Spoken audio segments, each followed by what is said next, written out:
بسم الله الرحمن الرحيم يسبح لله ما في السماوات وما في الأرض له الملك وله الحمد وهو على كل شيء قدير هو الذي خلقكم فمنكم كافر ومنكم مؤمن والله بما تعملون بصير خلق السماوات والأرض بالحق وصوركم فأحسن صوركم وإليه المصير يعلم ما في السماوات والأرض ويعلم ما تسرون وما تعلنون والله عليم بذات الصدور ألم يأتكم نبأ الذين كفروا من قبل فذاقوا وبال أمرهم ولهم عذاب أليم ذلك بأنه كانت تأتيهم رسلهم بالبينات فقالوا أبشر يهدوننا فكفروا وتولوا واستغنى الله والله غني حميد زعم الذين كفروا أن لن يبعثوا قل بلى وربي لتبعثن ثم لتنبؤن بما عملتم وذلك على الله يسير فآمنوا بالله ورسوله والنور الذي أنزلنا والله بما تعملون خبير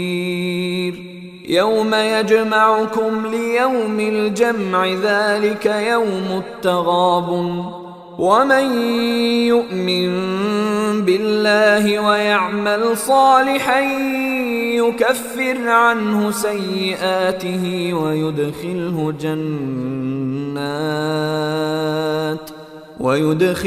جنات تجري من تحتها الأنهار خالدين فيها أبدا ذلك الفوز العظيم والذين كفروا وكذبوا بآياتنا أولئك أصحاب النار خالدين فيها وبئس المصير